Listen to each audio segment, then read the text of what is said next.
समाज सेवा की अपनी पारिवारिक पृष्ठभूमि से निकलकर समाज सेवा की उसी परंपरा को आगे ले जाने वाला एक साहसी नवयुवक या एक दबंग नेता, सियासत की क्रीज पर लंबी और कामयाब पारी खेलने वाला एक नायक, या अपने विवादित बयानों से अपने दामन में फूल और कांटे दोनों बटोरने वाला एक खलनायक। क्या है वो? बात कर रहा हूं रमेश भिधुड़ी की। छोटा नाम लेकिन बड़ी कद्दावर पहचान, बड़ी कद्दावर उपलब्धियां। एक खास रिपोर्ट, एक खास इंटरव्यू पूरा देखिएगा, बहुत कुछ जानेंगे। अगर हम मुस्लिम समुदाय के व्यक्ति के हित में, लाभ में, दुख में, सुख में शामिल हो रहे हैं, उसको तो हमारे विरोधी दिखाएंगे नहीं। लेकिन अगर कोई व्यक्ति मुस्लिम समुदाय का व्यक्ति और राष्ट्रीय अहित की बात, अभद्र भाषा का उपयोग, इस प्रकार का हम उसको जवाब देंगे तो ये लगा दिया जाता है कि हम मुस्लिम विरोधी हैं। क्या वो इस प्रकार के 12-14 लोग हैं जो मुसलमानों के ठेकेदार हैं? मैं ये पूछना चाहता हूं, बदायूं के अंदर 2 बच्चों की निर्मम हत्या हुई है, उनके सर पे वो टेप क्यों लग गई? आदाब, नमस्कार, सत श्री अकाल। 33 साल का संघर्षशील समर्पित सियासी जीवन, समाज सेवा का एक लंबा इतिहास, 3 बार लगातार विधायक, 2 बार साउथ दिल्ली सीट से प्रचंड बहुमत के साथ लगातार सांसद। मैं बात कर रहा हूं रमेश भिधुड़ी की। नाम ही काफी है।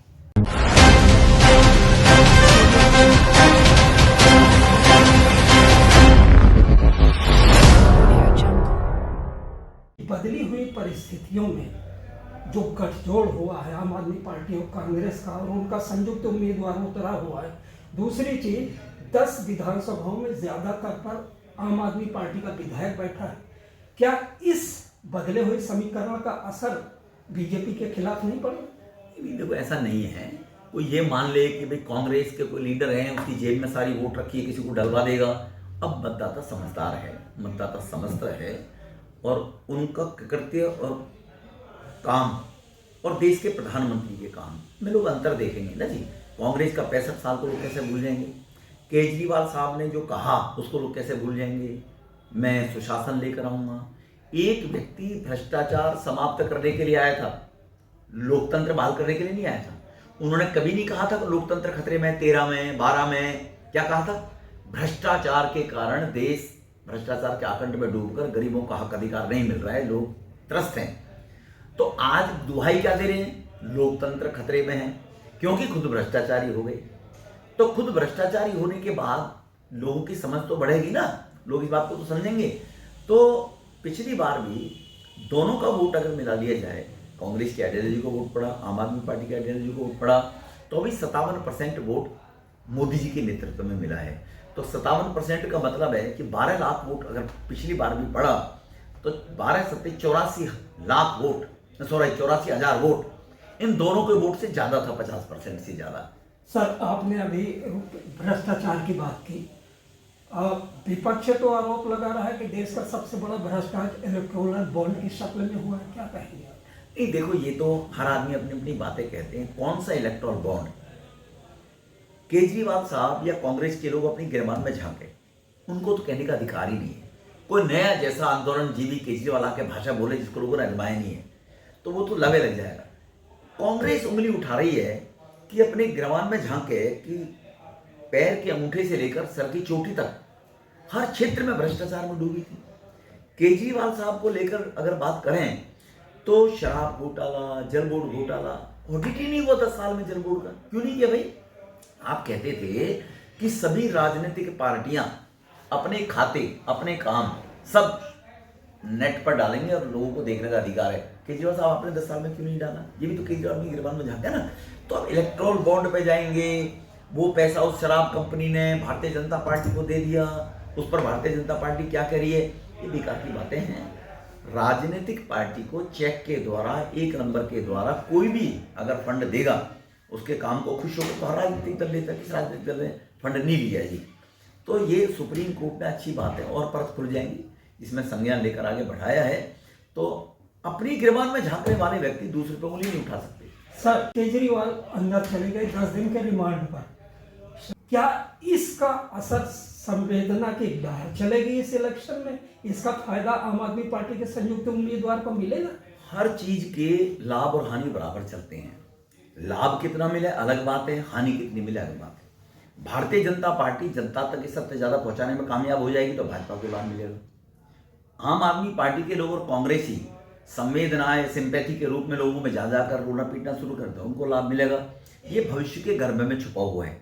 देश के प्रधानमंत्री जीरो टॉलरेंस को लेकर डिसीजन लेते हैं, उसके भविष्य के प्रोस्पेक्ट्स में लाभ होगी हानि होगी वो चिंता नहीं करते। जनहित में जो निर्णय लिया जाना है कोरोना को लेकर, ये तो खा जाते मोदी साहब को अगर वो वैक्सीन सफल नहीं होती तो। रिस्क लिया ना, डिमोनेटाइजेशन के अंदर जो काला बाजारी ब्लैक मनी लोगों तिजोरी में भरा पड़ा था, पाकिस्तान से फेक मनी आती थी, भारत को कमजोर करने का प्रयास था, डिसीजन लिया ना तो बहुत सेठ धन्ना सेठ इंडस्ट्रियलिस्ट तिजोरी में लोगों को बड़ा नुकसान हुआ डिमोनेटाइजेशन के अंदर। गरीब आदमी का किसका डिमोनेटाइजेशन में नुकसान हुआ है? पैसे वालों को नुकसान हुआ है। तो वो 80% गरीब आदमी की तरफ देश के प्रधानमंत्री ने देखकर ये निर्णय लिया है। तो प्रधानमंत्री जी कभी राजनीतिक लाभ और हानि को लेकर कोई डिसीजन नहीं करते हैं। जांच एजेंसियों को अगर फ्रीडम दिया हुआ है तो जांच एजेंसियों को ब्रेक करके उनके इंटरफेरेंस करके हमें नुकसान हो जाएगा। ये 1990 से मैंने देखा है, संगम विहार में जब आपने अपनी कर्मभूमि बनाई थी, आप हमेशा जनसेवा से शुरुआत से जुड़े रहे। वो जनता दरबार में आज भी लोग आपके पास मतलब आते हैं उम्मीदों के साथ, और मैं देखता हूँ अक्सर बैठ के कि आप फोन करके संबंधित अधिकारियों से उनकी समस्याओं का निराकरण कराते हैं। आगे अगर इस अभी पार्टी ने आपको इस कहते बरतरफ कर रखा है तो यह समाज सेवा कैसे आगे चलेगी, किस शक्ल में रहेगी? रमेश बिधूड़ी जी कहाँ अपने आप को व्यस्त रखेंगे? महात्मा गांधी ने चुनाव लड़ा था क्या? समाज सेवा करे रहे थे ना। सही कहा आपने। चुनाव लड़ने से थोड़ी समाज सेवा होती है। हमारे डीएनए में मतलब एक शक्ति हासिल होती है। इमरजेंसी से लेकर अभी तक मेरे परिवार में, मेरे तुगलकाबाद गांव में आर्य समाज मंदिर है, तुगलकाबाद गांव में स्कूल है बच्चों को पढ़ने के लिए, सरकारी अस्पताल है। ये सबकी सब मेरे फादर की डोनेटेड लैंड है। अपनी पेरेंटल मेरे दादा की जो संपत्ति थी उसमें से डोनेशन देने के बाद, और गांव में भी गरीब के बच्चे पढ़ सके स्कूल खोला जाए। समाज सेवा पुश्तैनी है, पुश्तैनी है। तो इसीलिए एक विचार सबका साथ सबका विकास मोदी साहब ने जो नारा दिया है, इस पद्धति को लेकर, ठीक है ना, किसी गरीब आदमी का कितना हम भला कर सकते हैं, किसी आवश्यकता की पूर्ति करने वाले के रूप में हम कितने सहभागी बन सकते हैं। तो इसीलिए अगर स्वामी विवेकानंद ने कभी चुनाव लड़ा था क्या? समाज के लिए निकल पड़े थे। ऐसे बहुत लोग हैं जिन लोगों ने समाज के क्षेत्र में निकलकर आज जो पद्म विभूषण दिए जा रहे हैं वो क्या चुनाव लड़ने वालों को दिए जा रहे हैं? अपने लोग इंतजार कर रहे हैं। चुनाव प्रचार की भी पदचाप है, थोड़ा सा सरगर्मी बढ़ रही है। रमेश बिधूड़ी जी अपने क्षेत्र में अपनी पार्टी के उम्मीदवार के साथ कब नजर आएंगे? जब उम्मीदवार की इच्छा होती है, वो चुनाव डिक्लेयर होने के बाद सारा सिस्टम उम्मीदवार के ऊपर डिपेंड हो जाता है। वो चुनाव अधिकारी कौन रखेगा, प्रचार मौसम किसको रखना है, ये अधिकार हमारे संगठन में कैंडिडेट को मिल जाते हैं चुनाव डिक्लेयर होने के बाद, कैंडिडेट बनने के बाद। अगर कैंडिडेट को मेरी आवश्यकता पड़ेगी, कैंडिडेट को लगेगा कि मेरा भी क्षेत्र में लाभ है, तो हम प्रचार के लिए निकलेंगे। हो सकता है कैंडिडेट के मन में ये बात होनी नहीं, रमेश बिधूड़ी को साथ रखने से तो मुझे हानि हो सकती है, तो पार्टी कहीं ना कहीं और काम देगी, वहाँ काम करेंगे। मैंने अपनी ऑफर कैंडिडेट को दे दी टेलीफोन करके कि मेरे बारे में तुमसे कोई टिप्पणी करें, कोई बात करें तो सीधी मुझसे बात करनी है। उन्होंने कहा मैं तुम्हारे पास आऊँगा, जब वो आएंगे उनको आवश्यकता लगेगी तो पार्टी का काम कर रहे हैं। पूरे देश में पार्टी चुनाव लड़ रही है। दक्षिण दिल्ली सीट के 10 विधानसभाओं में फैले हुए मुस्लिम वोटरों की संख्या शायद 2 या 3 लाख के बीच में है। कहीं इनका एक मुस्त झुकाव ज्यादातर कटेगा नहीं, क्योंकि कांग्रेस की तरफ नहीं जाएगा, समाजवादी का कोई नहीं होगा, मुख्य टकराव तो है। तो लगता तो यही है कि आम आदमी पार्टी के उम्मीदवार का पलड़ा भारी रहेगा। नहीं, ये जो एक परसेप्शन बनाई जाती है ना, पहले हमारे साथ 2.5-3% मुसलमान था, फिर हमारे पास 4% आया, पिछले चुनाव में 7% आया है। तो जो लाभ आपका व्यक्तिगत प्रभाव उनके ऊपर इतना अच्छा संपर्क है, विचार तो मेरा बीजेपी का ही है ना, राष्ट्रवादी विचार है ना। वो कुछ लोग उसको एंटी मुस्लिम माने तो मेरे पे कोई रास्ता नहीं है। हम एंटी डिस्क्रिमिनेशन किसी जाति के आधार पर काम नहीं करते। जो राष्ट्र की हित, राष्ट्र के लिए अपने आप को समर्पण भाव से काम करेगा और जो हिंदू है, मुसलमान है, सिख है, ईसाई है, पारसी है, देश है तो हम सब हैं।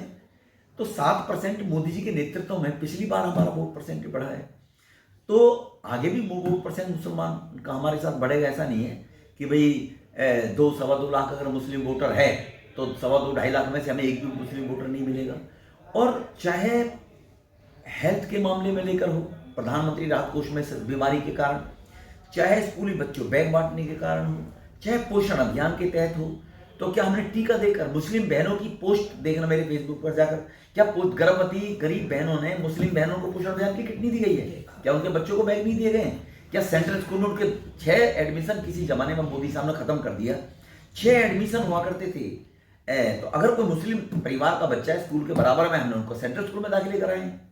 तो कोई ये परसेप्शन बना के कि हम बीजेपी के हैं और मुस्लिम विरोधी हैं, ये तुष्टीकरण की राजनीति कांग्रेस केजरीवाल करती रहे हैं। सर, आपके इसी जवाब से आखिरी सवाल पैदा होता है, जन्म लेता है।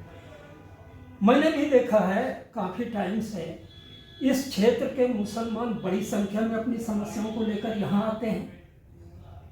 इसके अलावा मतलब मैं देखता हूँ लोगों में होड़ भी लगी रहती है, जो असरदार लोग हैं कि आपको अपनी शादियों में बुलाते हैं, आप वहाँ जाते भी हैं। सेवा करने में, समस्याएं सुनने में, निराकरण करने में आपने कभी जात पात का वो नहीं रखा, लेकिन इसके बावजूद आपकी एक इमेज राष्ट्रीय और अंतर्राष्ट्रीय स्तर पर मुस्लिम विरोधी कैसे बन गई? नहीं, कुछ लोग बनाने का प्रयास करते हैं। एक व्यक्ति से किसी से अगर मतभेद हो जाए, संबंध में कटास आ जाए और वो किस जाति का है, उसको लोग पकड़कर प्रचार करेंगे, तो उसका हमारे पास कोई इलाज नहीं है। लेकिन इस देश में सबका साथ सबका विकास, जो इस देश में रहने वाला है वो इस देश का वासी है, उसकी देश की संपदा पे सबके बराबर जितना उसका राइट है उसका भी अधिकार है। सीए के माध्यम से भी लोग भ्रम फैलाने का प्रयास कर रहे हैं खूब। सीए कानून जो लाया गया है किसी की सदस्यता समाप्त करने के लिए लाया गया है, ये किसी की सदस्यता देने के लिए लाया गया है। किसी व्यक्ति को सिटीजनशिप दी जाए उसके लिए है, किसी की सिटीजनशिप खत्म। अब गरीब लोगों में भ्रम फैलाने का प्रयास हो रहा है, आपको अधिकार छीन लिए जाएंगे, आपको कहाँ भगा दिया जाएगा जी। जो देश के लोग पार्टीशन के दौरान इस देश से प्यार करते हैं, इस देश में रुक गए, इसका मतलब इस देश से मोहब्बत करते हैं, उनको कौन भगा देगा? लेकिन तुष्टीकरण की राजनीति हमेशा से होती रही है। अगर हम मुस्लिम समुदाय के व्यक्ति के हित में, लाभ में, दुख में, सुख में शामिल हो रहे हैं, उसको तो हमारे विरोधी दिखाएंगे नहीं। लेकिन अगर कोई व्यक्ति मुस्लिम समुदाय का व्यक्ति और राष्ट्रीय अहित की बात, अभद्र भाषा का उपयोग, इस प्रकार का हम उसको जवाब देंगे तो ये लगा दिया जाता है कि हम मुस्लिम विरोधी हैं। क्या वो इस प्रकार के 12-14 लोग हैं जो मुसलमानों के ठेकेदार हैं? मैं ये पूछना चाहता हूँ, बदायूं के अंदर 2 बच्चों की निर्मम हत्या हुई है, उनके सर पे वो टेप क्यों लग गई? क्यों टेप लग गई? अगर निर्मम हत्या किसी मुसलमान के साथ भी अत्याचार होता है तो मोदी साहब के मुंह पर टेप नहीं लगती है, हमारी विचारधारा के मुंह पर टेप नहीं लगती है। कानून सबके लिए बराबर है। दोस्तों, एक चीज मैं बताना चाहता हूँ चलते चलते कि मैंने ऑफिस में भी इनके बैठ के देखा है, जहां तक सच बोलने की बात होती है, कड़वा सच के बारे में कहा जाता है कि सच तो कड़वा होता है, और उस कड़वे सच को अपनी भाषा बना लिया है इन्होंने। जहां सच बोलने की बारी आती है, रमेश भिधूड़ी वहां पर सियासत नहीं करते, छुपा नहीं पाते, अल्फाजों में हेर फेर नहीं करते, सच को सच की शक्ल में रखते हैं। शायद ये वक्त के खिलाफ है, आउट ऑफ डेट हो चुका है कि मौके की नज़ाकत देखकर लोग सच बोलते हैं, और ये सच, कड़वा सच भी इन्होंने अंगीकार कर लिया है, गले में उतार लिया है। जो आत्मा में होता है, दिल में होता है, वही इनके मुंह पर होता है। शायद ये चीज सियासत को रास नहीं आई, समाज में कुछ लोगों को रास नहीं आई, लेकिन रमेश भिधूड़ी की पूरी शख्सियत को अगर एक शेर में कहा जाए तो वो ये है कि झूठ को झूठ, सच को सच कहना, झूठ को झूठ, सच को सच कहना, हौसला चाहिए जिगर के लिए।